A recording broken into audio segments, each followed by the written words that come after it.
Un millionnaire arrive par surprise et trouve ses parents âgés sous la pluie. Ce qui s'est passé a choqué tout le monde. Avez-vous déjà imaginé arriver à l'improviste chez vos parents et les trouver tous les deux, âgés, sous une pluie battante, tremblant de froid, sans nulle part où aller? C'est exactement ce qui est arrivé à Lucas Duval, un homme qui avait tout l'argent, la renommée, le succès mais qui avait perdu le plus important sans même s'en rendre compte. Et ce qu'il a découvert ce jour-là a complètement changé sa vie. Vous allez comprendre pourquoi cette histoire a bouleversé le pays entier. La pluie tombait à verse en cet après-midi gris sur un petit village en Normandie. L'asphalte mouillé, scintillant comme un miroir sombre, reflétait les phares de la voiture noire qui descendait lentement la rue principale. À l'intérieur, Lucas Duval, vêtu d'un costume sombre et impeccable, regardait par la fenêtre avec un sourire discret flottant sur ses lèvres. Cela faisait des années qu'il n'était pas revenu. Il sentait son cœur s'accélérer à chaque coin de rue, chaque façade familière. C'était comme si le temps s'était figé ici, entre les maisons simples aux toits d'ardoise et l'odeur de croissants chauds qui s'échappait des fenêtres des boulangeries. Mais ce qu'il vit en prenant le dernier virage fit s'arrêter son monde. Deux personnes âgées, complètement trempées, se tenaient sur le trottoir, essayant de s'abriter sous une bâche trouée, accrochée à un vieux mur de pierre. Le vent soufflait en rafales violentes, et l'eau glacée ruisselait sur leurs visages comme des larmes incessantes. Lucas freina brusquement la voiture, le crissement des pneus déchirant le bruit de la pluie. Il sortit sans même couper le moteur. « Papa !»« Maman !» cria-t-il, sa voix se brisant, alors qu'il courait dans leur direction. La femme leva lentement le visage. C'était Marie Dubois, sa mère.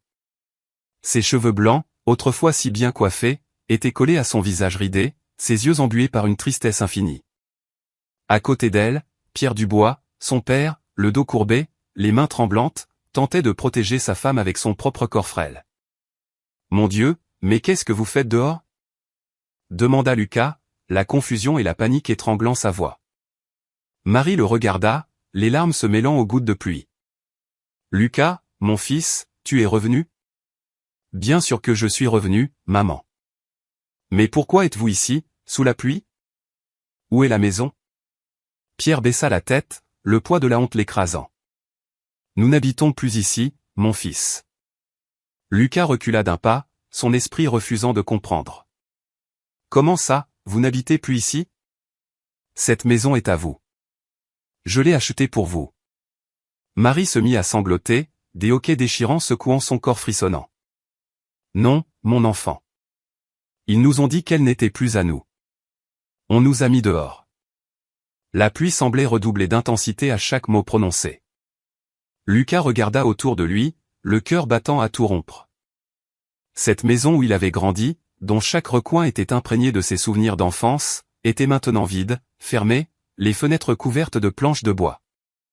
Il n'avait aucune idée de ce qui se passait, mais ce qu'il allait découvrir allait tout changer. Avant de devenir l'homme en costume, propriétaire d'entreprise et au volant d'une voiture de luxe, Lucas Duval n'était qu'un garçon aux pieds nus, courant dans les rues de terre de son village normand. Leur maison de campagne était simple, avec des murs à la peinture écaillée et une odeur de croissant chaud chaque matin. Pierre, son père, se levait à l'aube pour travailler sur les chantiers, un homme de peu de mots mais d'une force tranquille. Marie, toujours en tablier, cousait des vêtements pour les voisins, ses doigts agiles transformant de simples tissus en robes et chemises. Ils n'avaient jamais eu beaucoup, mais ils avaient l'essentiel pour être heureux. Ce qui ne manquait jamais dans cette maison, c'était l'amour. Une fois, alors que Lucas avait environ 10 ans, il était rentré de l'école la tête basse. « Papa, la maîtresse a demandé ce que faisait mon père, et j'ai eu honte de dire que tu es maçon. » Pierre retira son béret, regarda son fils avec calme et répondit « Mon fils, n'aie jamais honte de celui qui travaille honnêtement. La honte, c'est de tromper les autres. La brique et le ciment construisent une maison, mais le mensonge ne soutient même pas un toit. » Marie sourit et serra le garçon dans ses bras. « Un jour, tu comprendras que la valeur d'un homme ne se mesure pas à l'argent qu'il possède, mais au cœur qu'il porte. » Ces paroles restèrent gravées dans l'esprit de Lucas pendant de nombreuses années, jusqu'à ce que, avec le temps, le monde extérieur se mette à parler plus fort que le cœur de son enfance. Après le bac, Lucas obtint une bourse pour étudier à Paris. Ce fut une fête dans le voisinage. Ses parents organisèrent une collecte, vendirent leur vieille cuisinière et lui achetèrent une valise neuve. À la gare routière, Marie pleurait en serrant son fils dans ses bras. Va avec Dieu, mon garçon, et n'oublie jamais d'où tu viens. Jamais, maman, je te le promets. Mais les promesses faites dans l'émotion se perdent parfois dans le silence du temps. Des années plus tard, le garçon de Normandie était devenu l'entrepreneur Lucas Duval, propriétaire d'une start-up technologique qui avait connu une croissance fulgurante. Et avec le succès vint la distance. Les visites se raréfièrent, les appels téléphoniques devinrent rares, et le rythme effréné de Paris effaça peu à peu les souvenirs simples de la campagne. Marie appelait encore tous les dimanches, mais il était rare qu'elle puisse parler à son fils. C'était toujours sa femme, Valérie Mercier, qui répondait. « Oh, Madame Dubois, Lucas est en réunion importante en ce moment. Dès qu'il aura un moment, je lui demanderai de vous rappeler, d'accord ?» Mais ce rappel ne venait jamais. Malgré tout, Marie attendait. Chaque soir, elle posait son téléphone portable à côté de la vieille radio et disait à son mari, « Qui sait, peut-être qu'il appellera ce soir, Pierre. Le garçon doit être fatigué, n'est-ce pas ?» Pierre hochait simplement la tête en silence, un regard triste dans les yeux. Il n'avait jamais imaginé que le succès de leur fils, qui fut un jour leur plus grande fierté, serait le début de la plus grande souffrance de leur vie. Le temps passa vite. Lucas, désormais diplômé en ingénierie, avait commencé à travailler dans une petite entreprise technologique à Paris. Il était talentueux, dévoué et possédait une ambition qui semblait inextinguible. En quelques années, il créa sa propre entreprise, Duval Tech, et ses projets commencèrent à se faire remarquer dans tout le pays. Les magazines l'interviewaient. Les journaux locaux publiaient des articles avec des titres comme « Le Normand qui est devenu une référence en matière d'innovation ». Lucas, le garçon du village, vivait maintenant dans un appartement de luxe à Paris. Il avait des chauffeurs, une secrétaire particulière et, à ses côtés, Valérie, une femme belle, élégante et très intelligente, qui l'aidait à gérer ses affaires. Au début, Lucas croyait qu'elle était l'équilibre dont il avait besoin. Elle organisait son emploi du temps, soignait son image et lui donnait le sentiment d'être sur la bonne voie. Mais peu à peu, quelque chose commença à changer. Un soir, alors qu'il dînait dans un restaurant chic, Valérie commenta « Chérie, demain tu as une réunion avec des investisseurs à 9h, puis une interview à la radio. N'oublie pas. » Lucas sourit, fatigué. « Je sais, mais je pensais appeler mes parents après. Ça fait longtemps que je ne leur ai pas parlé. » Valérie, sans lever les yeux de son assiette, répondit « Encore, Lucas ? Ils appellent chaque semaine. Tu ne peux pas te laisser distraire par ça maintenant. Tu dois te concentrer sur ce qui se passe ici. » Cette phrase résonna dans sa tête, mais il ne voulut pas discuter. Il pensa qu'elle voulait seulement ce qu'il y avait de mieux pour lui. Les mois se transformèrent en années. Les visites à la campagne devinrent de plus en plus rares. Quand Marie appelait, Valérie répondait toujours. « Oh, Madame Dubois, Lucas est en réunion, vous savez ce que c'est. Le travail ne s'arrête jamais. Mais ne vous inquiétez pas, je lui transmettrai vos amitiés. » Et elle ne le faisait jamais. Marie, la voix tremblante, répondait « D'accord, ma fille. Dis-lui qu'il nous manque beaucoup. » Puis elle raccrochait et restait à regarder le jardin vide, ressentant un mélange d'orgueil et de tristesse. Pierre essayait de lui remonter le moral. Le garçon réussit dans la vie, Marie. C'est ce que nous voulions, non ? Elle soupirait. Oui, mais j'aimerais juste entendre sa voix, ne serait-ce qu'une petite minute. Pendant ce temps, à Paris, Lucas vivait à un autre rythme, réunions, voyages, contrats et fêtes luxueuses. Il croyait rendre ses parents fiers, sans imaginer que chaque jour de silence était comme une blessure qui s'agrandissait en eux. Un week-end, Valérie suggéra quelque chose qui allait tout changer. « Lucas, je pense que tes parents n'ont plus besoin de cette vieille maison de campagne en Normandie. On pourrait la vendre, tu sais, investir l'argent dans autre chose. » Il hésita. « Mais cette maison est le symbole de tout ce que je suis. C'est là que j'ai grandi, Valérie. » Elle eut un sourire froid. « Tu as grandi, chérie. Maintenant, tu dois penser comme un homme d'affaires. » Et sans s'en rendre compte, Lucas commença à s'éloigner non seulement de son village, mais aussi de qui il était. Cette décision, apparemment anodine, serait le premier pas vers une douleur qu'il n'aurait jamais imaginée. Les jours se transformèrent en mois, et la distance, autrefois géographique, devint un silence dans le cœur. Lucas, sans le réaliser, se mit à vivre au rythme de son travail et des ambitions que Valérie nourrissait en lui. Elle contrôlait son agenda, filtrait ses appels et même ses visites. Tout passait par elle. Un dimanche après-midi, le téléphone de la simple maison de campagne sonna. Marie se précipita pour répondre, un sourire plein d'espoir sur le visage. « Allô ? Lucas, mon fils, c'est toi ? » Mais la voix à l'autre bout du fil était froide et polie. « Bonjour, Madame Dubois. C'est Valérie. » Lucas se repose. Il a eu une semaine très chargée. « Oh, oui. D'accord, ma fille. Je voulais juste savoir s'il allait bien. Dis-lui que son père a réparé le portail qu'il avait cassé quand il était petit. Tu te souviens ? » Valérie laissa échapper un petit rire rapide. « Ah, oui, bien sûr. Je n'y manquerai pas. » Et elle raccrocha. Ce jour-là, Lucas dormait dans la chambre d'Accent grave côté, épuisé, et n'eut même pas connaissance de l'appel. Avec le temps, Valérie commença à brosser un tableau différent des parents de Lucas. « Chérie, tu sais ce que je pense ? » disait-elle alors qu'il travaillait sur son ordinateur. « Tes parents ne pensent à toi que lorsqu'ils ont besoin de quelque chose. Tu y as déjà pensé ? » Lucas leva un regard surpris. « Non, bien sûr que non. Ils ne m'ont jamais rien demandé. » Valérie feignit d'hésiter. « Ah, pas directement, mais ils trouvent toujours un moyen. Ils appellent, se plaignent de la maison, de leur santé, des factures, et tu finis par t'inquiéter. Ça te perturbe, mon amour.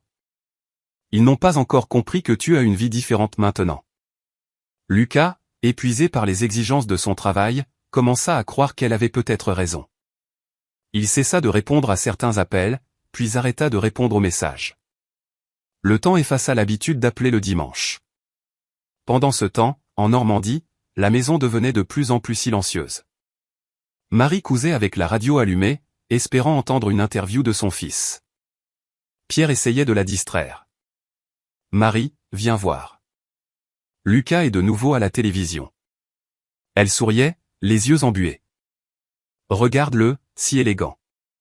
C'est le même garçon qui grimpait au pommier du jardin pour jouer. » Mais le sourire s'estompait rapidement. « Crois-tu qu'il se souvienne encore de nous, Pierre ? » Son mari respirait profondément. « Bien sûr qu'il s'en souvient, ma chérie. Il est juste très occupé. Il finira bien par venir. » Mais les jours se transformèrent en années. Et plus le succès de Lucas grandissait, plus ses parents se sentaient oubliés. Un jour, Marie écrivit une lettre. Elle était courte, écrite d'une main tremblante. « Mon fils, tu nous manques tellement. La maison est trop grande sans ton sourire. Si tu ne peux pas venir, au moins, appelle, s'il te plaît. Nous t'aimons, maman et papa. » La lettre ne fut jamais remise. Valérie la trouva en premier, l'ouvrit, la lut et la jeta à la poubelle. À ce moment-là, elle décida de briser définitivement le lien entre Lucas et ses parents. Il ne se doutait de rien. Il pensait que la distance était le fruit du temps, alors qu'en réalité, elle était le résultat d'une manipulation froide. Peu à peu, le cœur de Lucas se vida. Il avait tout ce qu'il avait toujours désiré, sauf ce dont il avait réellement besoin. La semaine avait été éprouvante, réunions, interviews, voyages. Le vendredi, au petit matin, Lucas entra dans son bureau pour finaliser un contrat et vit quelque chose dans un coin de son bureau, un vieux calendrier mural qu'il gardait par nostalgie. En grosses lettres, la date était marquée, anniversaire de mariage, Pierre et Marie, 42 ans. Il resta immobile, regardant, comme si le temps avait fait un bond en arrière. « J'y vais », murmura-t-il, entendant à peine sa propre voix. Au lever du jour, Valérie entra sans frapper, tenant son téléphone et une tasse. « Chérie, les investisseurs norvégiens ont demandé d'avancer la conférence téléphonique. » Lucas désigna le calendrier. « Aujourd'hui, c'est l'anniversaire de mariage de mes parents. Je vais les voir. » Valérie fronça les sourcils. « Maintenant ? Sans prévenir ? Ne vaudrait-il pas mieux envoyer des fleurs ou un panier garni ? » Il respira profondément. « Ma mère aime les fleurs simples cueillies dans le jardin et mon père préfère les croissants chauds à un panier chic. J'y vais. » Lucas, c'est imprudent. tu as des engagements, la presse, ton image. J'en ai assez de l'image. Elle tenta de sourire, mais son regard se durcit. Alors, je décale tes rendez-vous. Laisse comme c'est. Je serai de retour ce soir. Il quitta le bureau avec une hâte qu'il n'avait pas ressentie depuis longtemps. Il descendit au garage, congédia son chauffeur, Laurent Petit, et prit sa propre voiture. Dans l'ascenseur, son cœur battait vite, comme lorsqu'il était jeune et prenait le TER bondé pour l'université. Cette impulsion était ancienne, elle était sienne. À la conciergerie, Roger Durand, le concierge qui travaillait là depuis des années, le reconnut. « Monsieur Duval, vous partez tôt aujourd'hui ? » « Je rentre à la maison, Roger. »« À Paris ? » ?»« En Normandie. » Roger sourit. « Passez le bonjour à Madame Marie de ma part. » Cette femme a un sourire qui illumine la rue. Sur le chemin, Lucas s'arrêta chez un fleuriste de quartier. Les fleurs chères étaient en vitrine, mais il demanda des marguerites jaunes. « Ma mère a toujours aimé celle-ci. Elle dit qu'elle ressemble à des soleils. » La vendeuse enveloppa les fleurs dans un papier simple. Lucas les posa sur le siège passager comme un trésor. Il suivit l'autoroute, se souvenant de chaque virage de sa jeunesse. La radio jouait une vieille chanson française et il laissa ses pensées vagabonder. Les pommes du jardin, l'odeur du ragoût dans la marmite, le bruit de la pluie sur le toit en ardoise. Soudain, la culpabilité l'envahit, épaisse comme un nuage. Pourquoi était-il resté si longtemps éloigné ? Il déglutit et prit son téléphone. « Valérie, tout va bien ? Dis-moi. Si mes parents appellent, dis-leur que je suis sur la route. Dis que c'est une surprise. Mais s'ils n'appelleront pas, Lucas. Comment ça ? Il est tôt, et ils n'ont plus l'habitude d'appeler, n'est-ce pas ? C'est vrai. » Il termina la conversation avec un pincement au cœur qu'il ne sut nommer. À mi-chemin, une pensée le traversa comme un phare puissant. Et s'ils avaient besoin de quelque chose ? L'impulsion fut d'appeler Laurent Petit, son chauffeur de confiance. « Laurent, rends-moi un service. Appelle la boulangerie de Monsieur Paul sur la place du village, l'ancienne, et vois s'il fait encore des crêpes. Commandant une douzaine, bien garnie, dis que c'est pour Marie et Pierre Dubois. Je passerai les prendre. Comptez sur moi, patron. » La pluie commença fine, puis s'intensifia. L'essuie-glace battait un rythme qui rappelait les battements de son cœur. Lucas ralentit. Dans sa tête, il répétait ce qu'il dirait, « Papa, maman, pardonnez mon absence. J'ai apporté des fleurs et des crêpes. Aujourd'hui, c'est la fête. » Un bip de son téléphone. Message de Valérie, rentre à temps. N'oublie pas la conférence de presse à 20h. Il tapa, si je suis en retard, commencez sans moi. Et il rangea l'appareil. Il voulait arriver léger, comme quelqu'un qui retourne à son port d'attache. Près d'Évreux, le ciel s'assombrit. Il s'arrêta à une aire de repos, commanda 2 croissants et un café noir. La serveuse, une Normande de celle qui appelle tout le monde, jeune homme, engagea la conversation. « Où allez-vous avec cette pluie, jeune homme ? » « Voir mes parents, dans leur village. » « Ah, c'est une bonne chose. La maison de ses parents, c'est notre vraie maison. » Lucas sourit avec les yeux. C'est vrai. De retour sur la route, les souvenirs défilèrent comme un film, le jour où Marie avait cousu son premier costume pour sa remise de diplôme, le regard fier de Pierre, debout au fond de l'amphithéâtre, applaudissant bruyamment, sans honte de pleurer. Un instant, il envia le garçon qu'il avait été, celui qui savait exactement ce qui comptait. Au milieu du trajet, l'essuie-glace se bloqua une seconde.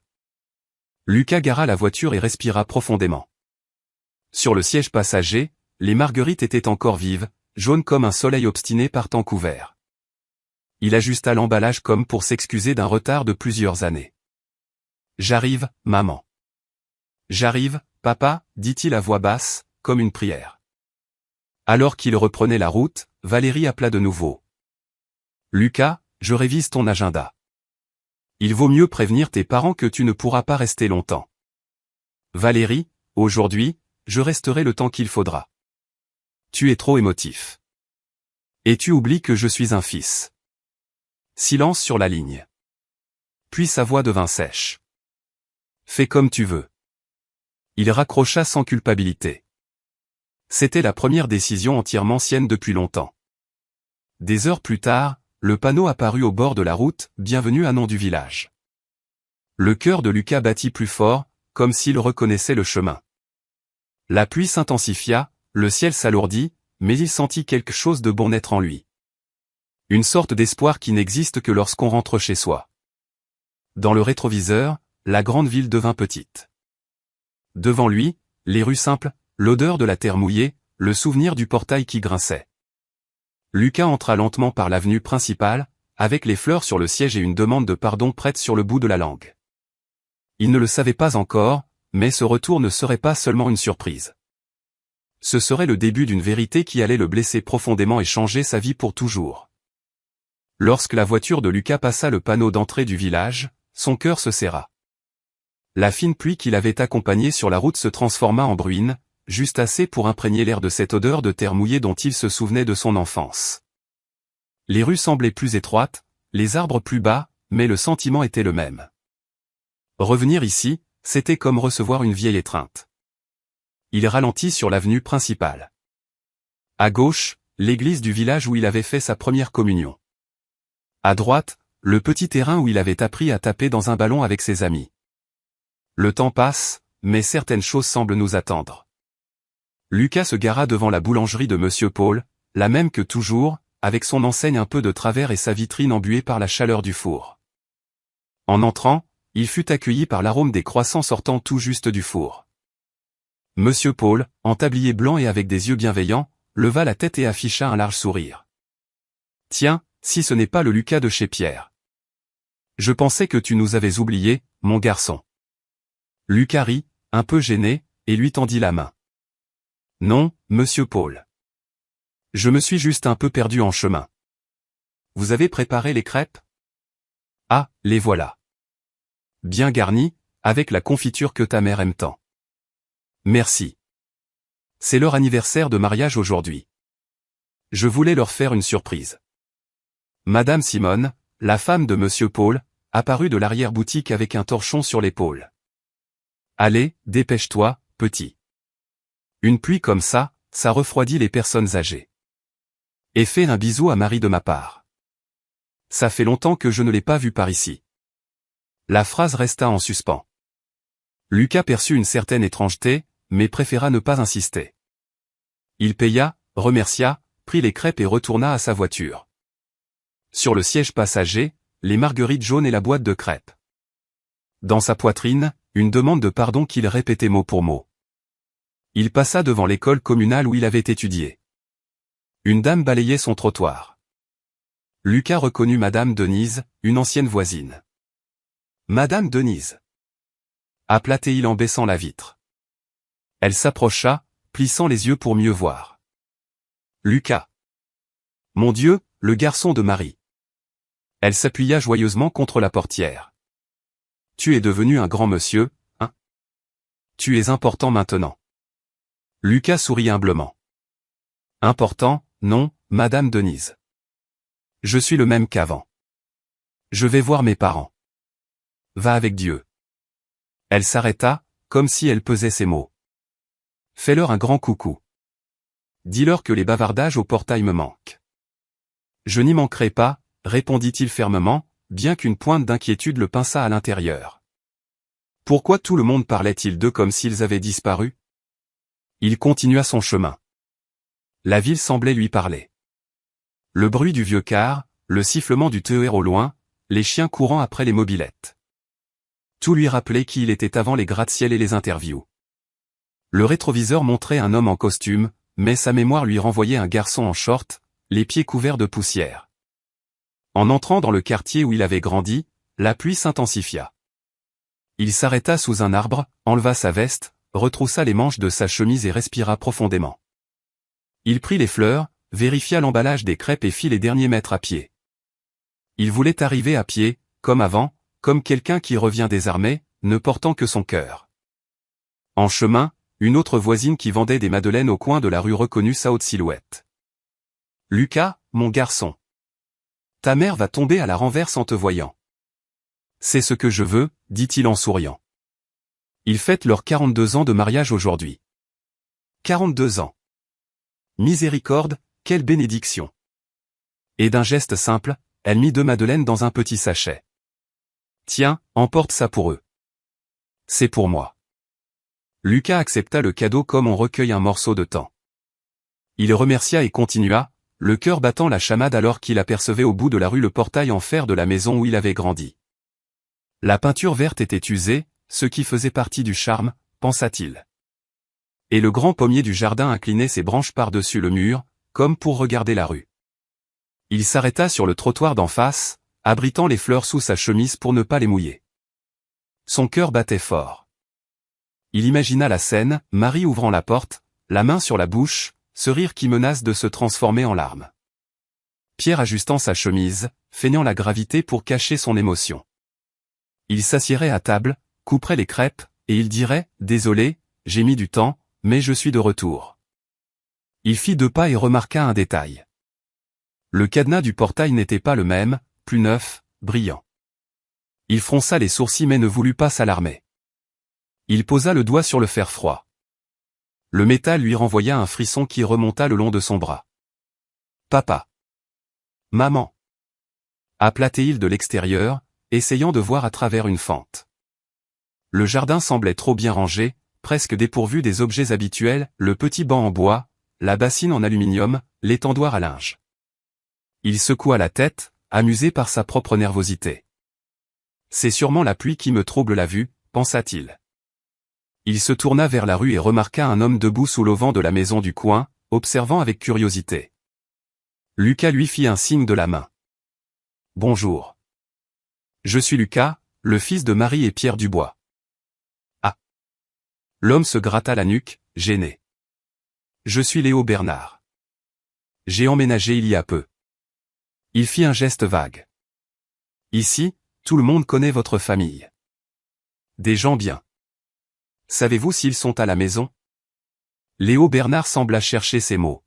« Écoutez, je suis arrivé il y a quelques mois. J'ai vu peu de mouvements par ici, mais Madame Denise doit savoir mieux que moi. J'ai déjà parlé avec elle. Je vais appeler encore une fois. » Lucas respira profondément, serra les fleurs comme on tient une promesse et appela de nouveau, « Papa. Maman. C'est moi. » Le son de la pluie répondit en premier, frappant le toit, coulant le long des gouttières. Aucune voix, aucun pas, aucune fente de lumière sous la porte. Il regarda sa montre. Il était encore tôt. Peut-être étaient-ils allés à la messe ou faire une course au marché. Il ne voulait pas nourrir de mauvais pressentiments. Pendant qu'il attendait, un coup de tonnerre retentit et l'eau s'intensifia brusquement. Lucas courut vers la partie couverte du mur pour protéger les fleurs. Sa chemise était déjà collée à son corps, mais sa poitrine était réchauffée par une certitude. « Aujourd'hui, je ne pars pas sans vous voir. » Dans sa poche, son téléphone vibra. Message de Valérie. « Si tu décides de rentrer, préviens-moi 30 minutes à l'avance. La presse est déjà prête. » Il verrouilla l'écran. La ville, la maison, la pluie, tout lui disait que sa vie ne tenait dans aucune conférence de presse ce jour-là. Il décida de faire un tour du pâté de maison, comme il le faisait enfant, pour voir s'il rencontrait un ancien voisin. Les crêpes exhalaient une douce odeur qui se mélangeait à celle de l'eau et de la terre. Les marguerites, têtues, continuaient de briller d'un jaune éclatant, même sous la bruine. À chaque pas, son cœur répétait des souvenirs. L'espoir lui serrait la main et le guidait vers le coin de rue qui le séparait de son passé. Quand il tourna enfin de nouveau dans la rue de la maison, la tempête éclata pour de bon, un rideau d'eau trouble. Lucas pressa le pas, ses chaussures éclaboussant les flaques, et pensa à voix haute, comme pour appeler la chance, « Maman, attends-moi. Papa, j'arrive. » Il s'approcha du portail une fois de plus. Il ne le savait pas encore, mais il ne lui restait qu'un pas pour franchir la ligne qui sépare le bon souvenir de ce qui va faire mal. Et pour révéler ce que la ville silencieuse semblait essayer de lui dire depuis son arrivée. Le ciel s'effondra d'un seul coup, comme si toute la ville pleurait. Lucas serra les fleurs contre sa poitrine pour les protéger et retourna au portail. Le cadenas neuf brillait sous l'eau. Il essaya la sonnette, frappa du poing sur le bois. Rien. Aucun pas, aucun murmure. Les fenêtres étaient fermées de l'intérieur, comme si la maison avait retenu sa propre respiration. Le compteur électrique à l'extérieur tournait lentement, mais la maison restait sombre, éteinte de souvenirs. « Papa, maman !» insista-t-il, la voix plus forte pour couvrir le bruit de la pluie. La réponse vint d'un autre endroit, d'une allée latérale où le mur de la maison projetait une ombre sur le trottoir. Un morceau de bâche déchiré tremblait au vent, attaché par de vieux fils de fer. Dessous, 2 corps recroquevillés tentaient d'échapper au froid qui s'infiltrait de toutes parts. Lucas courut, son cœur se transformant en un marteau dans sa poitrine. « Papa !»« Maman !» La femme leva lentement le visage, les cheveux blancs collés à son front, ce regard que Lucas connaissait depuis son enfance. « Lucas, mon fils !» La voix de Marie sortit faible, comme si elle économisait ses forces depuis longtemps. À côté, Pierre tira la bâche en arrière, essayant de faire de la place pour son fils. Ses mains tremblaient. On ne savait si c'était de froid ou de honte. « Viens ici, mon garçon. » La pluie est cinglante, dit-il, essayant de conserver la dignité qu'il avait toujours eue. Lucas s'agenouilla dans la flaque, sans s'en soucier, enleva sa veste et la posa sur les épaules de Marie. Puis, il ouvrit l'emballage et montra les marguerites jaunes. « Maman, j'ai apporté des fleurs et des crêpes de chez Monsieur Paul. » Ses yeux brillèrent un instant avant de se remplir d'eau. « Tu t'es souvenu ?» murmura-t-elle. « Je me suis souvenu de tout, » répondit Lucas, ravalant ses larmes. « Allons à la voiture, il y a le chauffage. Vous allez vous sécher.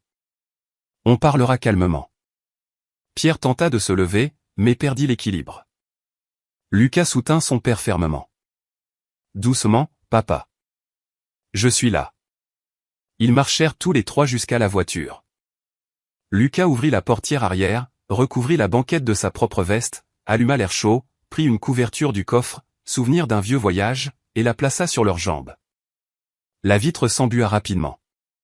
Dehors, la tempête créait un monde gris. Dedans, leur respiration formait un abri. « Tiens, maman. » Lucas offrit les crêpes, ouvrant l'emballage. « Mange un morceau, c'est tout frais. » « Tout à l'heure, » dit-elle à voix basse. « Calme-toi d'abord, mon fils. Tu es tout pâle. Je serai pâle si vous ne me dites pas que vous allez bien. » Il les regarda, cherchant des réponses sur leur visage fatigué.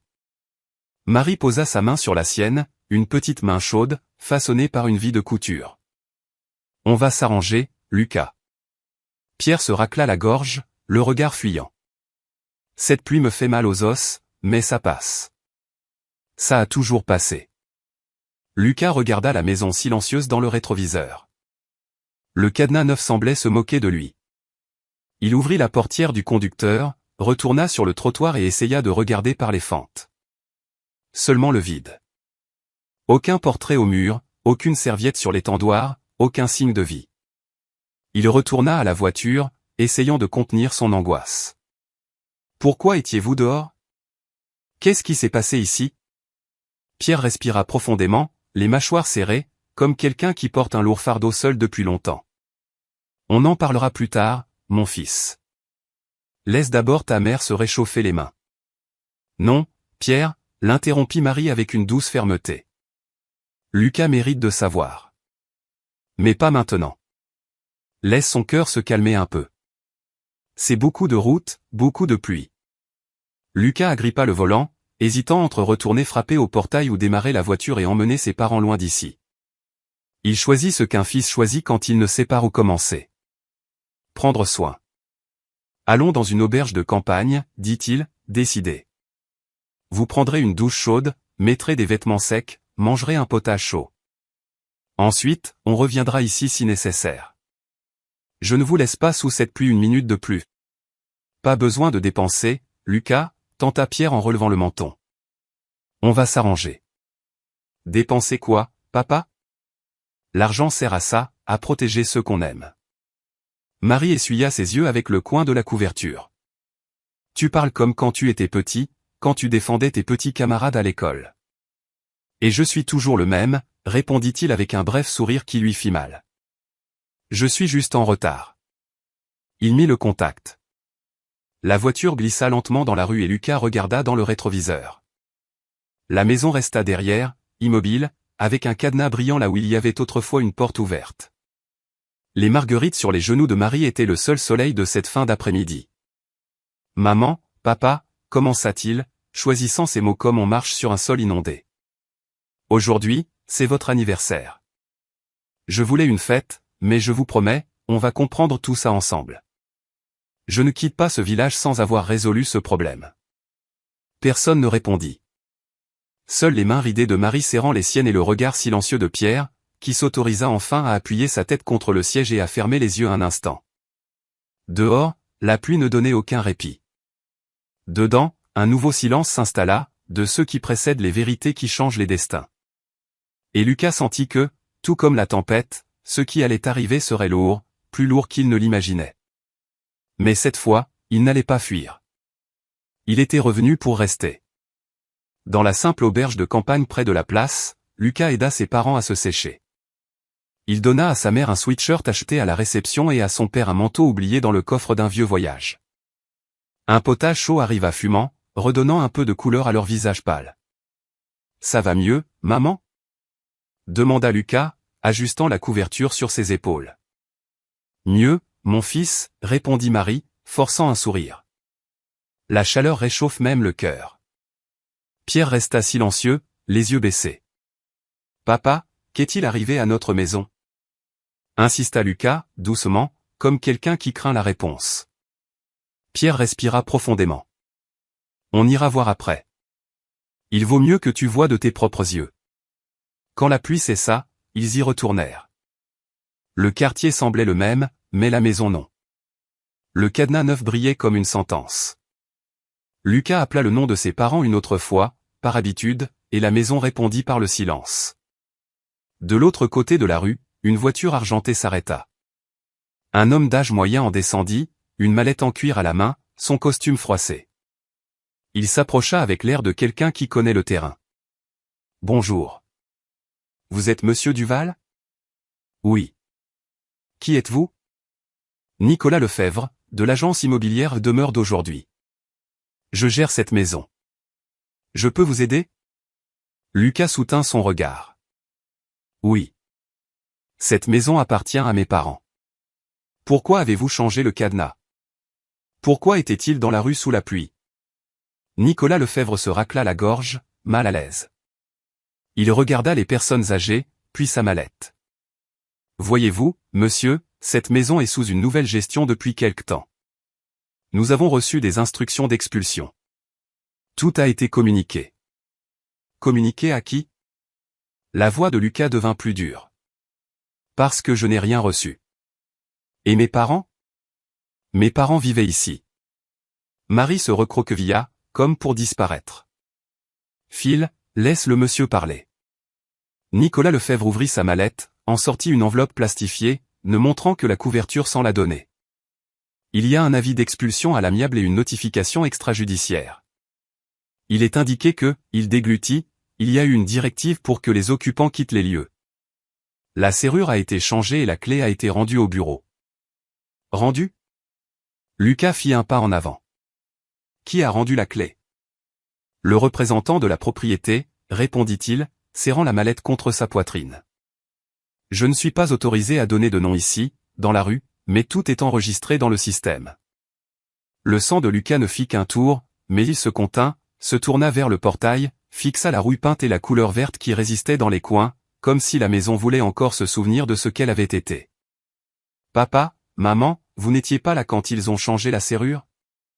Pierre ajusta un béret imaginaire, un vieux geste, cherchant la dignité dans ses mains. « Si, on était là. On est resté dehors. Ils ont dit que c'était un ordre de ceux qui commandent, qu'il fallait rendre les clés. Et vous les avez rendues ? On a essayé de discuter, dit la voix rauque, mais personne n'écoutait. Marie serra les marguerites contre sa poitrine. J'ai juste demandé une photo de ton diplôme, Lucas. J'ai dit qu'ils pouvaient prendre le reste, mais je voulais cette photo. Et ils l'ont laissée ? Voulut-il savoir, la gorge sèche. Pas sur le moment, ses yeux brillèrent. Plus tard, une jeune femme de la rue de l'église a trouvé le cadre dans une boîte sur le trottoir et me l'a apporté. Il est fissuré, mais je l'ai gardé. Nicolas Lefebvre tenta de clore le sujet. Écoutez, je n'aime pas discuter dans la rue. Si vous voulez, demain matin, vous passez au bureau. On verra comment récupérer les biens qui ont été saisis. Ils sont dans un entrepôt de l'agence immobilière. Bien saisis? Répéta Lucas, incrédule. Vous êtes en train de me dire que vous avez jeté la vie de mes parents dans un entrepôt? L'administrateur recula d'un demi-pas. Monsieur, je suis des ordres. Je ne décide pas, j'exécute. Lucas avança de 2 pas et se retrouva face au cadenas. Il passa la main sur le fer, comme pour transférer un peu de chaleur à ce qui avait été arraché à froid. La mémoire lui ramena le son du portail quand il était enfant, le grincement qui annonçait « Je suis rentré » et l'image de sa mère apparaissant à la fenêtre, son père derrière disant « Ferme la porte, il va y avoir un courant d'air ». Le présent lui renvoyait un silence verrouillé. « Maman » dit-il sans quitter le cadenas des yeux. « Depuis combien de temps n'êtes-vous pas entré ici ?» Marie baissa les yeux. 2 mois. Le mot tomba entre comme une pierre dans une flaque d'eau, propageant des ondes. Lucas porta la main à sa bouche. 2 mois. 2 mois de pluie et de soleil. 2 mois de portes verrouillées. 2 mois loin de la cuisinière, du lit, des portraits. 2 mois qu'il n'avait pas vu parce qu'il était occupé à être quelqu'un loin d'ici. Et pendant ces 2 mois, il se racla la gorge, essayant de rester debout. Où avez-vous dormi? Pierre fixa la rue vide. Où on pouvait, mon fils. Sous le porche de l'église pendant un temps. Puis sous l'auvent d'un voisin quand il faisait sec. Quand il pleuvait, on venait ici. La bâche aidait un peu. Et personne du village, les gens sont bons, dit le vieil homme. Ils apportaient du potage, une couverture. Mais chacun a ses propres combats, n'est-ce pas? Personne ne peut mener ceux des autres tous les jours. Nicolas Lefebvre consulta sa montre, inquiet. Je dois y aller. Je suis vraiment désolé. Demain, 9 h, bureau de demeure d'aujourd'hui, sur la rue de la mairie. Apportez une pièce d'identité. Il regarda Lucas. Vous, monsieur, vous devriez pouvoir régler ça rapidement ici. Les choses avancent vite. Il s'éloigna, s'excusant, et monta dans sa voiture. Le moteur avala la rue avec un bref rugissement. Lucas resta immobile, la main toujours sur le fer froid. Ses parents sous l'auvent, protégeant comme ils le pouvaient les fleurs et les crêpes. Le monde s'était rétréci pour tenir dans la largeur de ce portail. Papa, maman, dit-il enfin, demain matin, j'irai à ce bureau. Plus personne ne touchera à votre vie sans me parler. Marie hocha la tête et une larme têtue s'échappa, se perdant sur son visage déjà mouillé. D'accord, mon fils. Que Dieu t'entende. Pierre posa simplement sa main sur l'épaule de son fils, un geste petit et entier, comme pour dire « Je suis là ». La pluie recommença à tomber, fine, insistante. Lucas respira profondément, s'essuya le visage et reconduisit ses parents à la voiture. Tandis que le moteur chauffait, il regarda une dernière fois le cadenas, qui n'était pas seulement du métal et une clé, mais un message. Et cette fois, il n'allait pas faire semblant de ne pas l'avoir entendu. Demain, on ouvrira ça, dit-il, calme et ferme, de la bonne manière. Et il partit, emportant sur ses genoux les marguerites jaunes et dans sa poitrine le choc qui avait enfin réveillé tout ce qui s'était endormi en lui. À l'auberge, après une douche chaude, Marie, en peignoir épais, était assise au bord du lit. Pierre séchait ses chaussures avec le sèche-cheveux prêté par la réceptionniste, comme pour rendre sa dignité au cuir usé. Lucas posa les crêpes sur la petite table, les marguerites dans un verre d'eau et tira une chaise. Il devait écouter, il devait comprendre. « Maman, papa, racontez-moi depuis le début, demanda-t-il à voix basse, sans rien omettre. Marie échangea un regard avec son mari. Il hocha lentement la tête. Elle respira profondément. Ça a commencé un mardi matin, dit-elle. Un jeune homme est arrivé avec des papiers, disant que c'était un ordre d'expulsion. Il parlait bien, avec des mots qu'on ne comprend pas. Il a dit que le propriétaire demandait la restitution du bien. On lui a dit que le propriétaire, c'était toi, mon fils, compléta Pierre, essayant de garder son calme.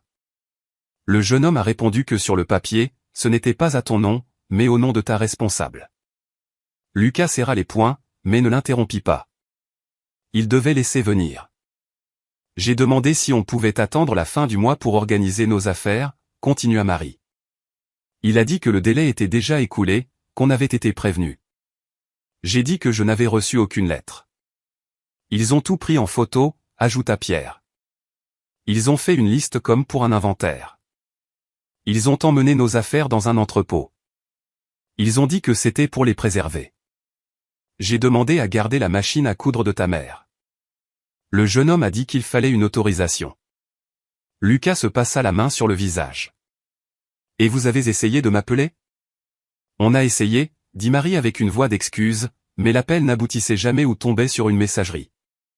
Une jeune femme répondait et disait que tu étais occupé.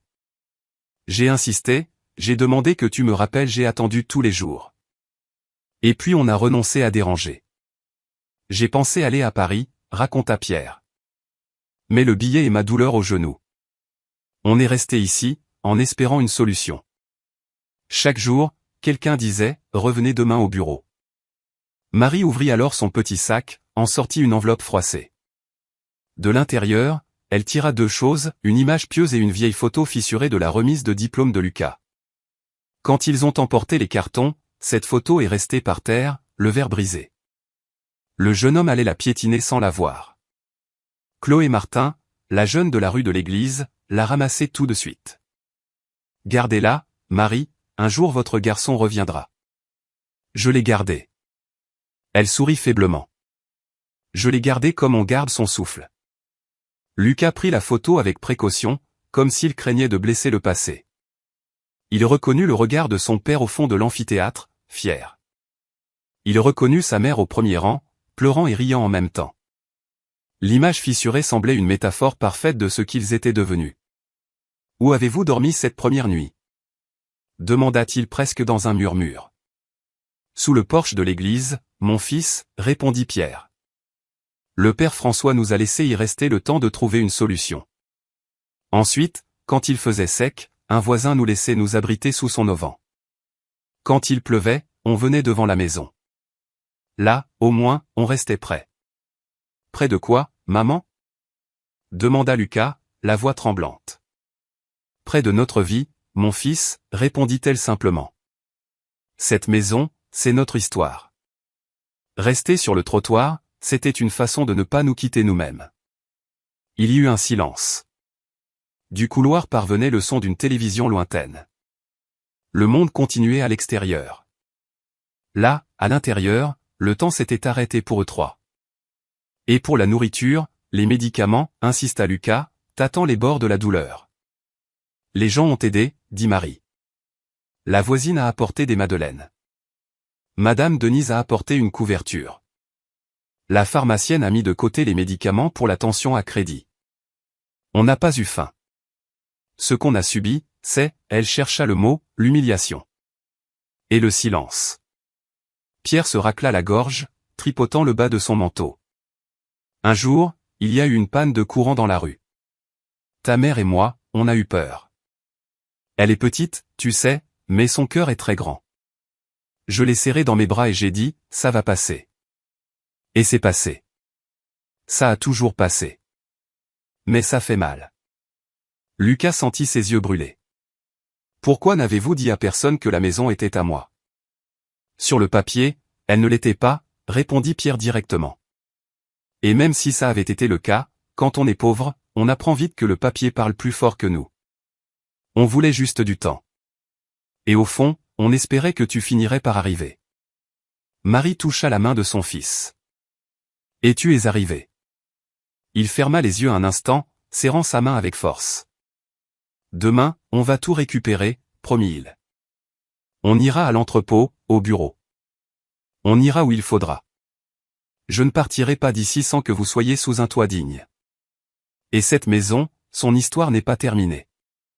Pierre hocha la tête, confiant pour la première fois. Marie posa sa tête sur l'épaule de son fils, comme elle le faisait quand il rentrait fatigué de l'école. C'est notre anniversaire de mariage aujourd'hui, Lucas, dit-elle doucement. Il n'y a pas de fête, mais tu es là. Pour moi, c'est suffisant, pour l'instant. La chambre se réchauffa de leur présence. Dehors, la pluie s'amenuisa jusqu'à devenir une bruine. Lucas se leva, remonta la couverture jusqu'à leur poitrine, éteignit la lampe de chevet. Un instant, dans la pénombre, il regarda les marguerites dans le verre, jaunes, fermes, têtues, comme l'amour qui avait résisté. Il s'allongea sur le canapé de l'auberge sans pouvoir dormir. Il repassa chaque mot, chaque geste, chaque silence. Quelque chose dans cette histoire ne collait toujours pas. Les délais, les notifications, le cadenas changeaient le jour même. Mais il n'allait pas forcer le cœur de ses parents cette nuit-là. La vérité entière viendrait, et il serait éveillé pour la recevoir. Le lever du jour arriva en silence. À l'auberge, l'odeur de café frais emplit le couloir. Lucas frappa doucement à la porte de la chambre de ses parents et entra avec un plateau simple, du pain, du beurre et les crêpes restantes. Marie était assise, peignant ses cheveux encore humides. Pierre lassait lentement ses chaussures, comme pour gagner du temps avant une conversation difficile. « Vous avez dormi un peu ?» demanda Lucas en posant le plateau. « On s'est reposé, » dit Marie. « Quand notre fils est là, le sommeil vient. Aujourd'hui, on va tout régler, » assura-t-il. « Bureau, entrepôt, tout ce qu'il faudra. » Il y eut un bref silence. Pierre se racla la gorge, regarda sa femme, puis son fils. « Lucas, il y a quelque chose que ta mère voulait te dire depuis longtemps. Parle, papa. J'ai besoin d'entendre. » Marie respira profondément, ses doigts serrant le peigne. Le jour où ils ont changé la serrure, ce n'est pas seulement le jeune homme de l'agence qui est venu. Une femme élégante est venue aussi, avec un parfum fort. Elle est arrivée la première, avant tout le monde. Lucas sentit sa peau se hérisser, mais il attendit. Elle a dit, la voix de Marie se brisa, elle a dit qu'il valait mieux qu'on parte, que c'est toi qui l'avais décidé. Que tu avais honte de nous. Que cette maison ne correspondait plus à ton image. Lucas ferma les yeux un instant. Qui était cette femme, maman? Marie mit du temps à répondre. Quand elle parla, ce fut à voix basse, mais ferme. Valérie. Le nom tomba comme un meuble lourd dans la pièce. Pierre compléta, regardant son fils dans les yeux. Elle a apporté des papiers, a parlé d'autorisation, de propriété à son nom. Elle a dit que tout était légalement en ordre. Et quand les hommes de l'agence sont arrivés, tout était déjà décidé. Lucas resta immobile, le souffle court, essayant de saisir les idées qui lui échappaient comme de l'eau entre les doigts. « Maman, tu es sûre ?» Marie hocha la tête avec une douleur ancienne. « Oui. Elle me l'a dit en me regardant dans les yeux. Elle a dit que c'était pour ton bien. Que tu ne voulais pas être dérangé. J'ai demandé à te parler, au moins un appel devant elle. Elle a dit que ce n'était pas la peine, qu'elle avait déjà ton message. » Lucas fouilla dans sa poche comme pour chercher une preuve que cela ne pouvait être vrai. Il ne trouva rien d'autre que le bruit de son propre cœur. « Et pourquoi vous ne me l'avez pas dit avant ?» La question sortit basse, presque une supplique. « Parce que je ne voulais pas te blesser, mon fils, » répondit Marie, les mains tremblantes. « J'ai pensé, il a confié sa vie à cette femme. Si je parle, je détruis sa propre maison de l'intérieur. J'ai décidé de ravaler ma douleur dans l'espoir qu'un jour tu reviennes. Et tu es revenu. » Pierre secoua la tête, la voix étranglée. « J'ai voulu te retrouver le jour même, mais ta mère m'a demandé de ne pas faire de vagues. Elle a dit que ta vie là-haut était différente et qu'on ne devait pas déranger. » Lucas s'assit au bord du lit et fixa le sol. Les pièces du puzzle commencèrent à s'emboîter, les appels qui n'arrivaient pas, les messages sans réponse, la lettre qui n'avait peut-être jamais été remise, l'agenda filtré, le cadenas neuf, la propriété à son nom. « Maman, tu as gardé quelque chose de ce jour-là, un papier, une preuve ?» Marie ouvrit son sac et en sortit un simple téléphone portable ancien. Elle montra le petit écran rayé. « Il y a un audio, Lucas. J'ai demandé à la jeune de la boulangerie d'enregistrer quand Valérie parlait au monsieur de l'agence. Je n'ai pas tout compris, mais je l'ai gardé. Je n'ai pas voulu te l'envoyer. J'avais peur que tu penses que c'était des histoires de mère. » Lucas prit le téléphone, le plaça près de son oreille et appuya sur play. Le son grésilla, puis une voix familière, froide, emplit la chambre. « Oui, vous pouvez y aller. C'est autorisé. Le propriétaire est d'accord. Il faut changer la serrure aujourd'hui. Il n'y aura aucune opposition. Il mit en pause. Son sang battait à ses tempes. C'est elle, dit-il, sans l'ombre d'un doute. Un instant, personne ne parla. Le silence pesa, et un vent glacial sembla traverser la poitrine des trois. Pierre se redressa, comme pour redevenir le père qui montre la direction. « Qu'est-ce qu'on fait, mon fils ?» Lucas se leva calmement et prit leurs mains. « Maintenant, on met la vérité sur la table. Aujourd'hui même, on va à l'agence récupérer tout ce qui est à nous et voir ses papiers. Ensuite, je retourne à Paris et je vais parler à Valérie. Les yeux dans les yeux. Ne te dispute pas, mon fils, demanda Marie, un réflexe de celle qui a toujours choisi la paix. Je ne vais pas me disputer, maman. Je vais lui dire qui je suis.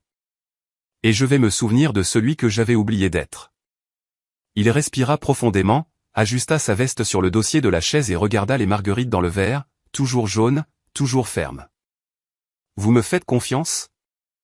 Depuis le jour de ta naissance, répondit Marie sans hésiter. Alors, venez avec moi.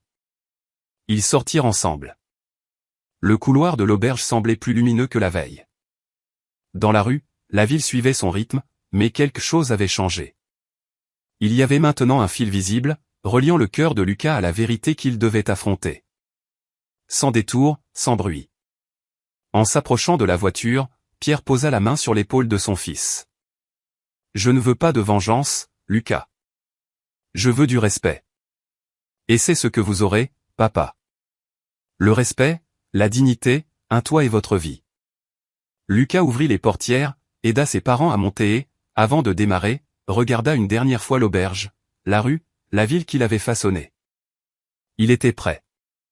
Il y avait de la douleur, oui, mais il y avait un cap. La voiture démarra. Devant, le virage menant au centre, plus loin l'agence immobilière, et ensuite Paris. La conversation qu'il reportait depuis des années, avec sa femme et avec lui-même, allait enfin avoir lieu. Le lendemain matin, Lucas emmena ses parents à l'agence immobilière demeure d'aujourd'hui. L'enseigne vieillotte contrastait avec la salle d'un blanc aveuglant. Derrière le comptoir, Nicolas Lefebvre ajusta ses lunettes en les voyant entrer. « Nous sommes de retour, » dit Lucas fermement. « Je veux tous les papiers de la maison, le procès-verbal d'expulsion, la liste des biens et l'adresse de l'entrepôt. Maintenant. » Nicolas Lefebvre tenta son discours habituel, mais comprit que ce serait inutile. « Une minute, s'il vous plaît. » Il disparut derrière une porte et revint avec un dossier cartonné. Sur la première page, en lettres claires, figurait le nom de Valérie Mercier comme propriétaire. Il y avait aussi une autorisation par email pour le changement de serrure et l'enlèvement organisé des biens. La signature électronique portait son nom.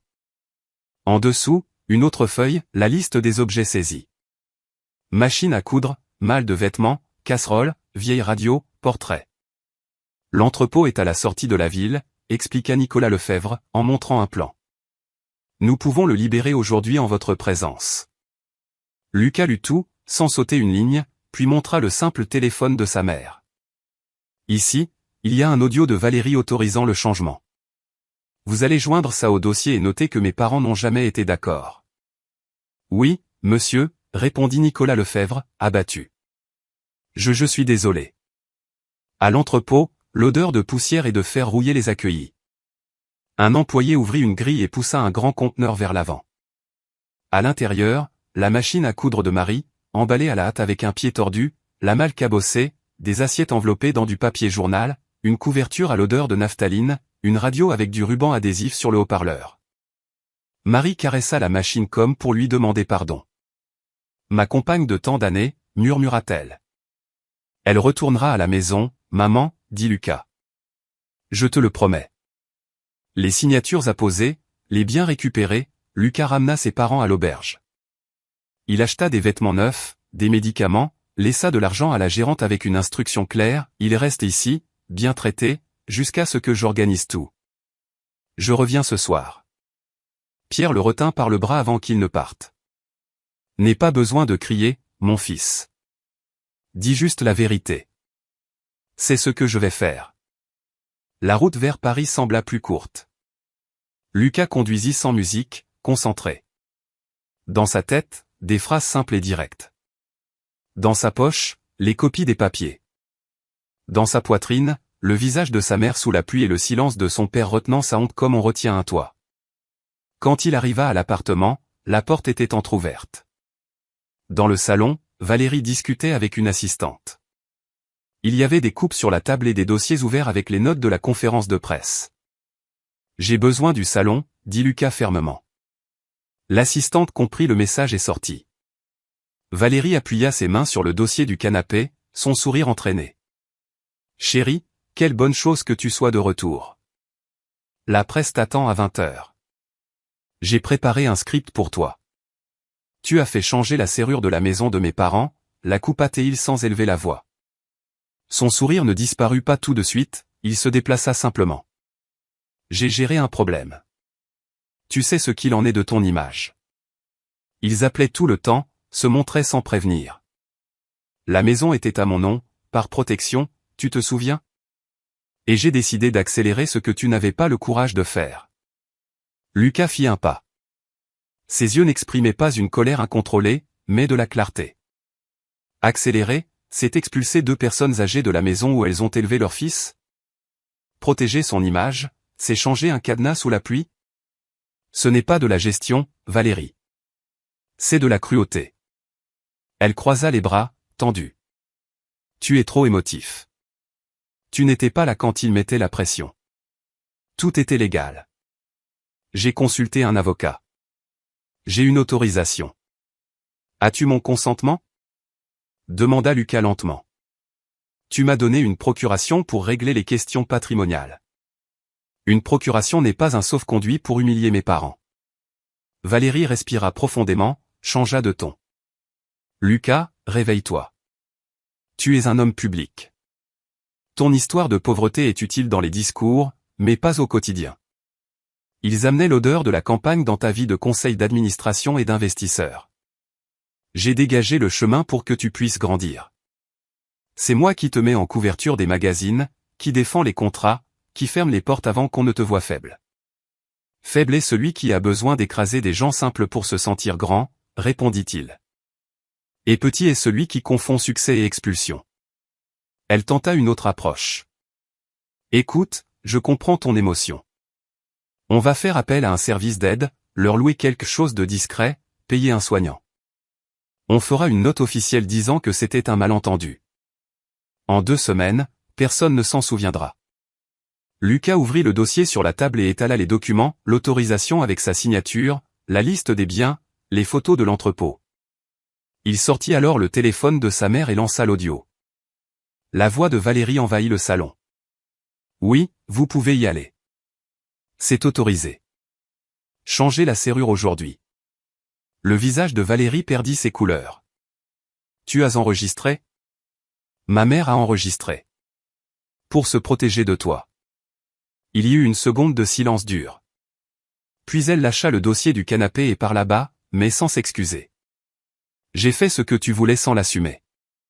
J'ai retiré de ton chemin ce qui te ralentissait. Mes parents me ralentissent? Lucas désigna sa poitrine. Ils m'ont fait. Ils m'ont amené jusqu'ici. Ils te retenaient dans le passé, rétorqua Valérie. Lucas se redressa, comme s'il retrouvait son axe. À partir d'aujourd'hui, tout pouvoir que tu as sur ma famille est terminé. Tu vas remettre la maison à mon nom, tu vas assumer par écrit que tu as agi sans mon autorisation et tu vas payer chaque dommage causé, moral, matériel, émotionnel. Si tu ne le fais pas, j'irai en justice et j'emporterai ça avec moi. Il désigna l'audio. Parce qu'ici, Valérie, celui qui est faible, c'est celui qui ne peut soutenir son propre regard. Elle se mordit la lèvre, respira brièvement. Tu vas m'exposer? Demanda-t-il presque dans un murmure. Tu vas tout jeter? Je vais ramasser ce que tu as essayé de jeter. Mes parents, mon histoire, mon nom. Le reste, les contrats, les couvertures, l'agenda, je le reconstruirai. Ce que je ne reconstruis pas, c'est la dignité après avoir trahi ceux qui m'ont tout donné. Valérie fit un pas, comme si elle cherchait encore un accord. Alors, qu'est-ce que tu vas faire maintenant? Maintenant, je vais au service juridique de l'entreprise. Aujourd'hui, je mets des avocats là-dessus. Aujourd'hui, je retourne en Normandie. Et aujourd'hui, mes parents dorment sous un toit qui ne les rejette pas. Il prit le dossier, le simple téléphone, la clé de la voiture. Sur le seuil, il tourna le visage une dernière fois. Tu peux garder l'image. Je garde la vérité. Et il sortit, laissant derrière lui l'éclat froid des coupes, les dossiers ouverts et un silence qui semblait plus grand que le salon entier. Dans l'ascenseur, Lucas respira profondément. Il ressentit de la nervosité, oui, mais aussi du soulagement. À partir de cet instant, sa vie avait le bon poids, son cœur la bonne direction. La ville rugissait dehors.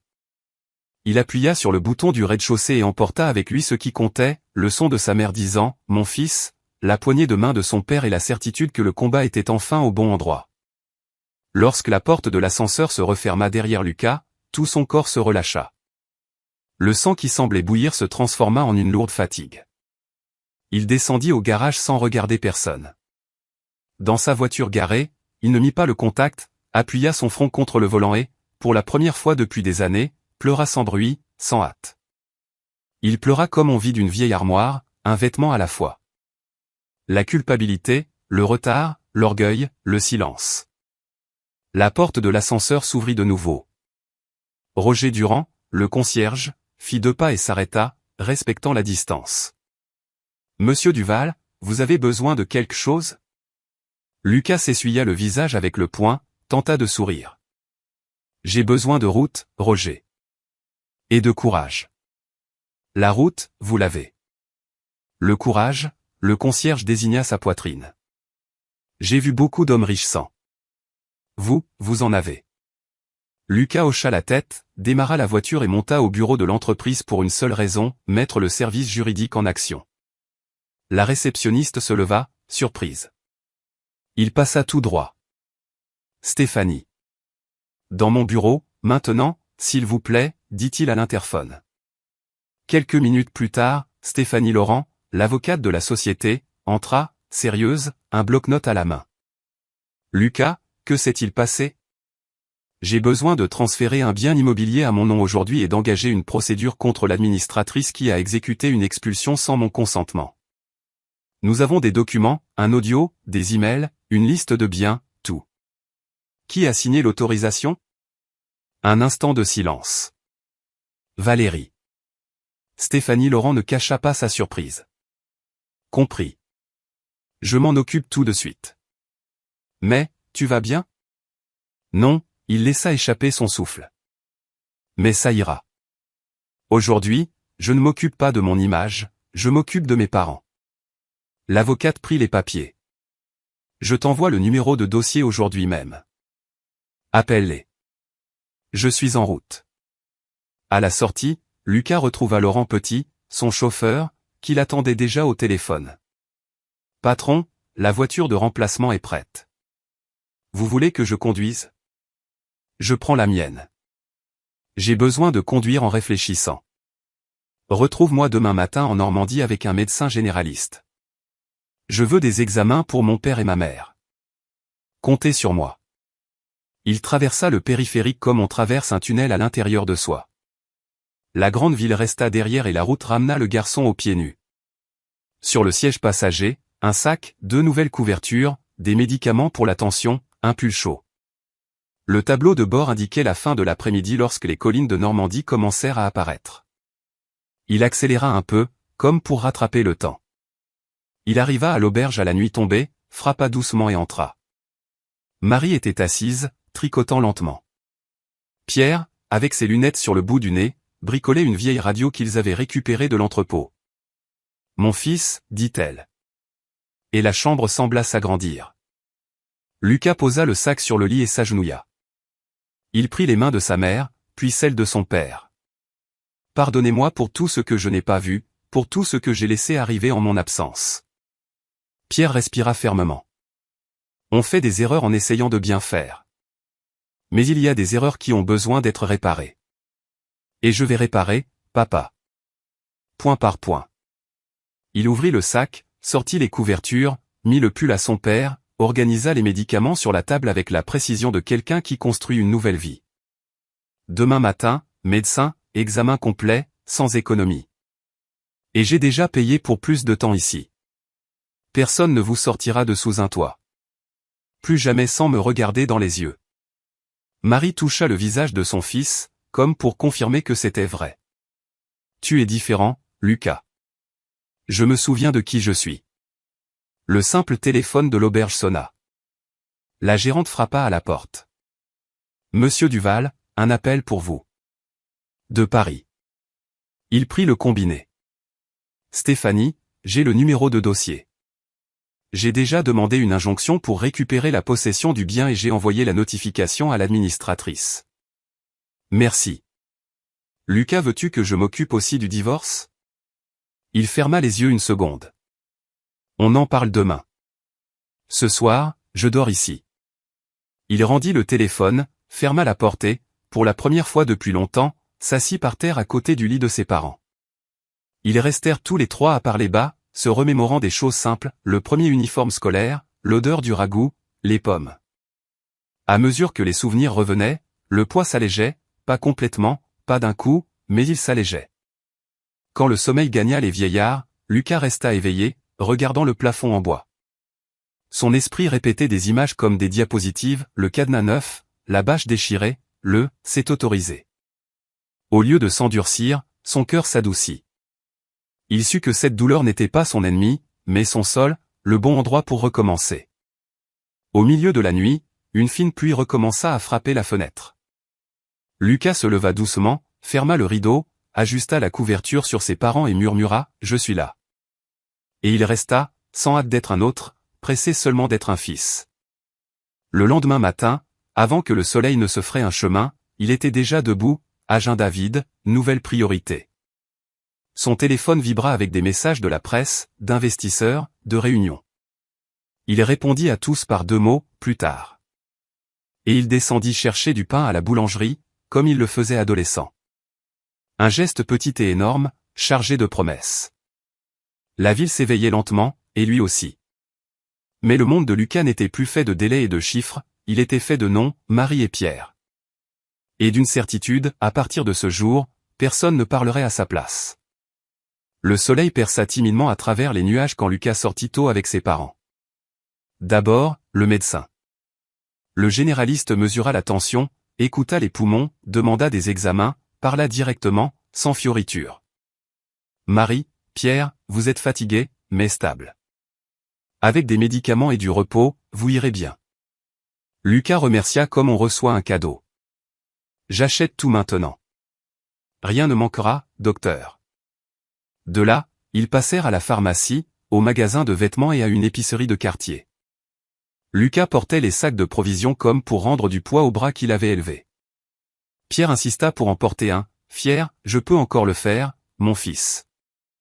Je vous laisse le faire, papa, sourit Lucas. Mais pas seul.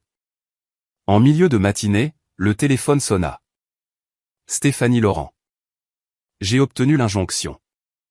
La justice a reconnu la vulnérabilité de tes parents. La réintégration de possession est autorisée. Lucas ferma les yeux et laissa l'air sortir lentement. Merci, Stéphanie. Aujourd'hui même, je vais commencer à arranger cette maison. Mais avant le moindre coup de marteau, il prit une autre décision. Il loua dans le même quartier une petite maison de plain-pied, simple, carrelage froid, petite véranda.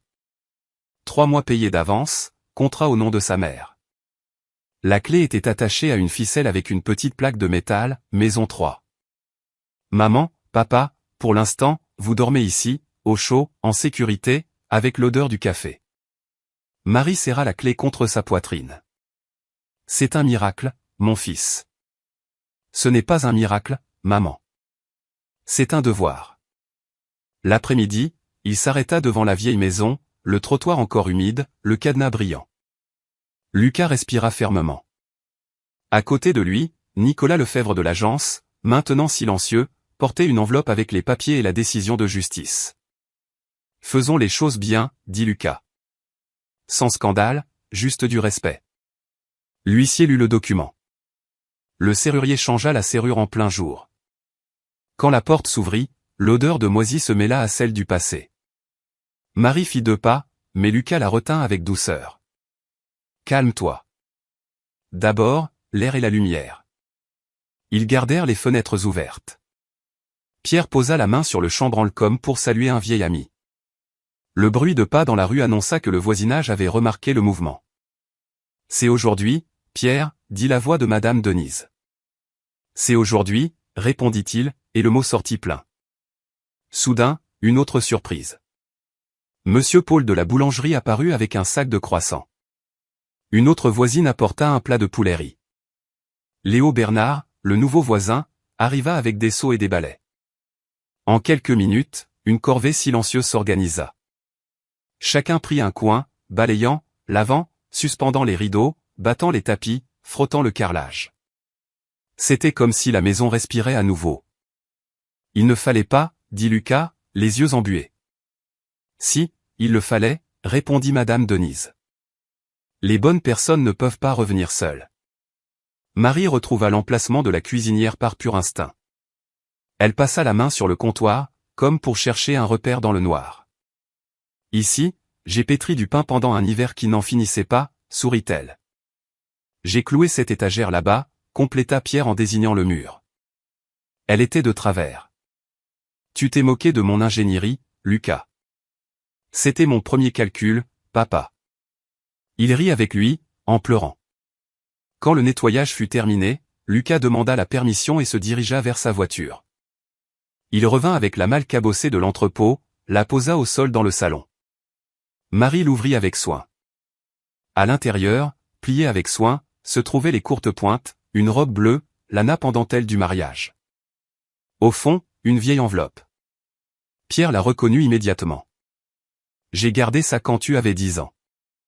Lucas l'ouvrit. Un cahier à lignes, couverture en carton, titre écrit au crayon, les promesses de Lucas. Il lut la première ligne tremblante d'une écriture d'enfant, un jour, j'achèterai une maison pour ma mère et mon père, et il ne pleuvra plus jamais à l'intérieur. La pièce devint silencieuse. Marie porta la main à sa bouche. Pierre retira ses lunettes pour essuyer ses yeux.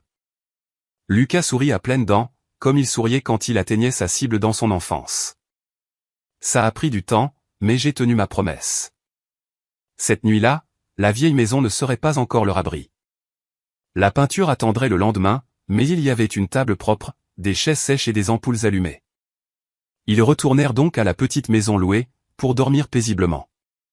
Marie insista pour emporter le cahier avec elle.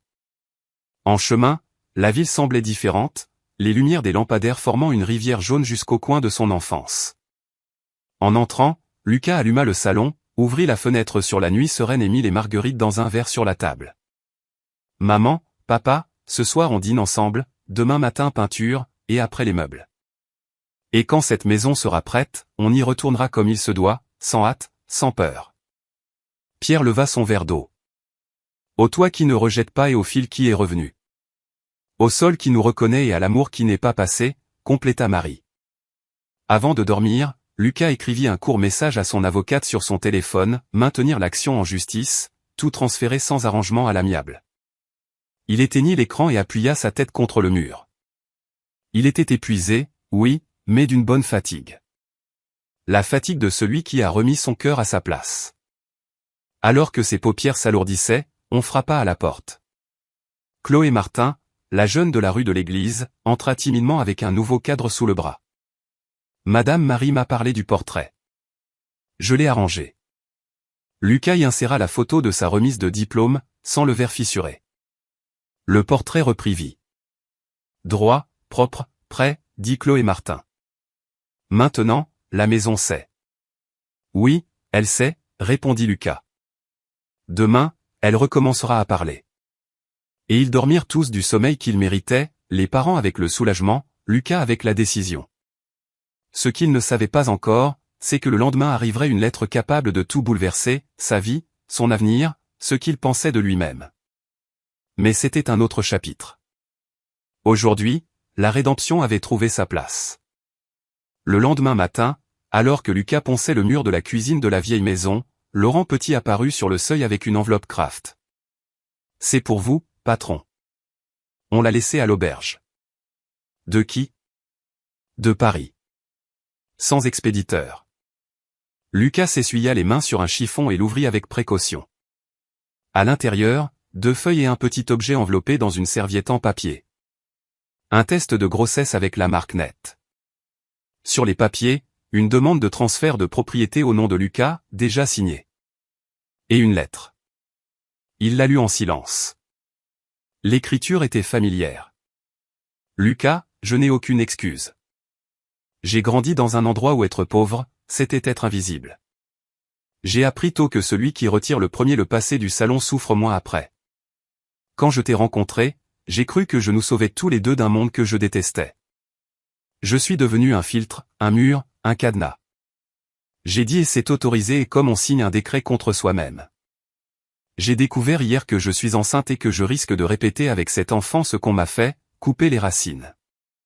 Je transfère la maison à ton nom. Le service juridique a déjà les signatures.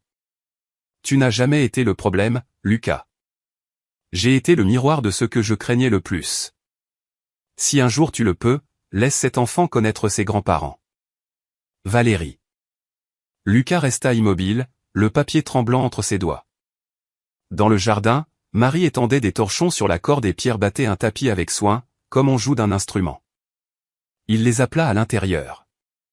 Maman, papa, Valérie est enceinte. Sa voix sortit simple, sans colère, juste pleine de vie. Et elle a remis la maison à mon nom. Marie porta la main à sa poitrine, surprise. Enceinte? Oui.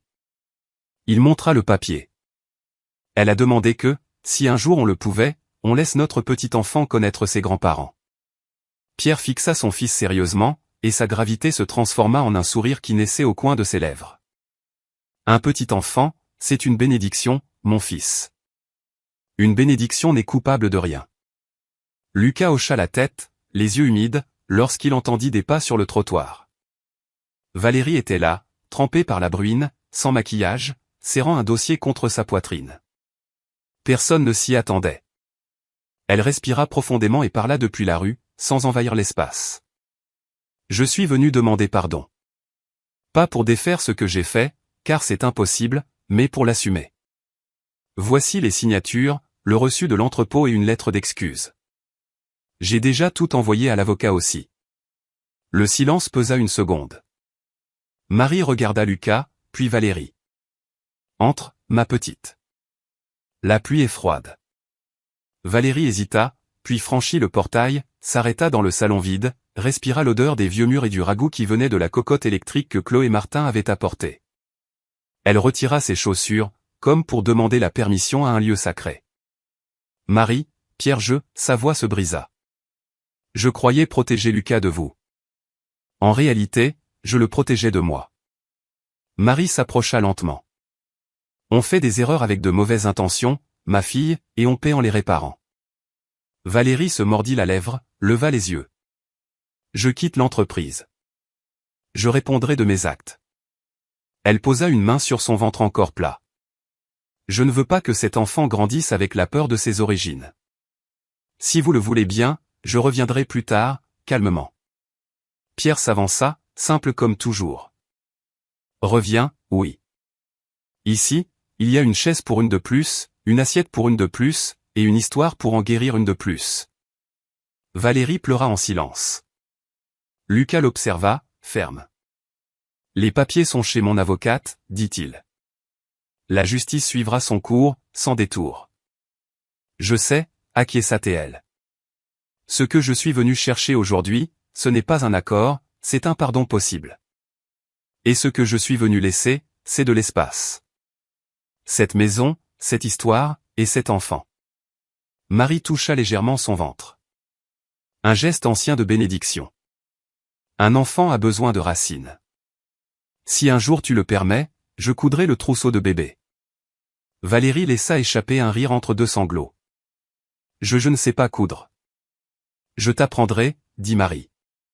Point par point. En fin d'après-midi, le salon prit des couleurs. Les voisins apportèrent une table prêtée, 2 chaises et un vase. Lucas accrocha au mur la photo de sa remise de diplôme, dans son nouveau cadre. Sous le portrait, il plaça le cahier, Les promesses de Lucas, ouvert à la première page. Le voisinage réuni comprit le symbole et applaudit doucement, respectueusement. Valérie prit congé sans hâte, avec un signe de tête humble. Sur le trottoir, avant de partir, elle se tourna vers Lucas. « Merci de ne pas avoir crié. »« Aujourd'hui, le bon bruit est celui du marteau et des rires, » répondit-il. « La justice s'occupe du reste. » Elle partit lentement et personne ne dit du mal d'elle. Ce n'était pas nécessaire. Toute la rue avait déjà vu ce qu'il fallait voir, le cadenas brisé de l'intérieur, le toit rallumé et 2 mains de mère offrant du fil et une aiguille à qui voulait apprendre. Le soir, après le départ de tout le monde, Lucas tira une chaise sur le seuil. Pierre s'assit à côté, son béret à la main, et Marie arriva avec une tasse de café pour chacun. La bruine cessa. Le ciel ouvrit un couloir d'étoiles qui semblait pointer vers le jardin. « Papa, » dit Lucas en regardant au loin. « Si ce garçon vient vraiment au monde, je veux qu'il apprenne ici à être un homme. » « Alors amène-le, » répondit simplement le vieil homme. « On lui apprendra à écouter le train, à manger des pommes, à respecter ceux qui sont venus avant. Et à recoudre ce que la vie déchire, » compléta Marie, souriant avec les yeux. Le revirement ne fut la chute de personne, ni une humiliation publique, ni un gros titre. Ce fut toute la ville voyant l'impossible se produire, la maison qui avait expulsé, accueillir à nouveau, la femme qui avait blessé, demander réparation, le fils qui s'était perdu, se retrouver. Et pour la première fois depuis longtemps, l'avenir prit voix dans ce salon.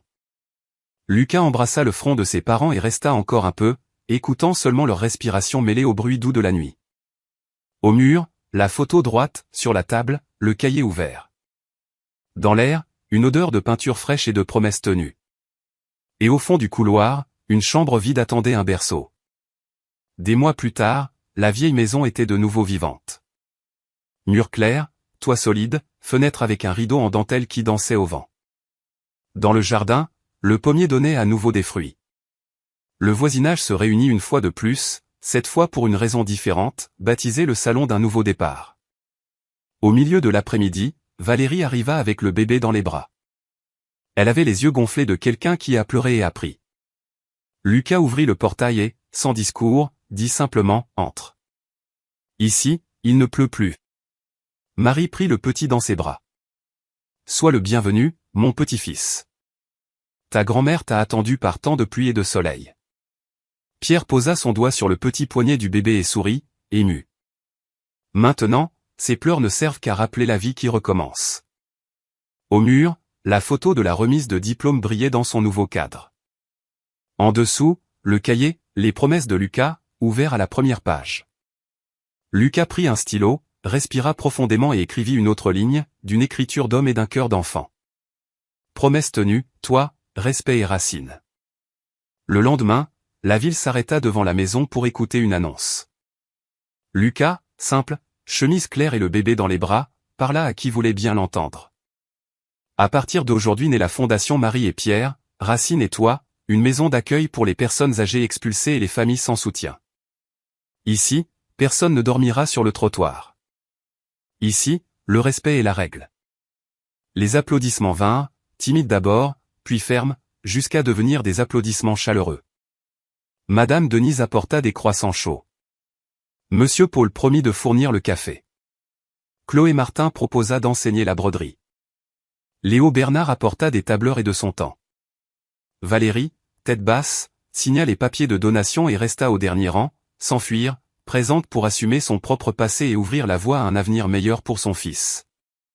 Le soir, la famille était assise sur la véranda. 3 générations alignées comme les nouvelles tuiles du toit. Le bébé dormait dans les bras de Marie. Le silence était de ceux, magnifiques, qui disent « Nous sommes à la maison ». Papa, maman, commença Lucas, la voix douce. Vous m'avez appris que le succès sans racines ne soutient pas un toit. J'ai mis du temps, mais j'ai appris.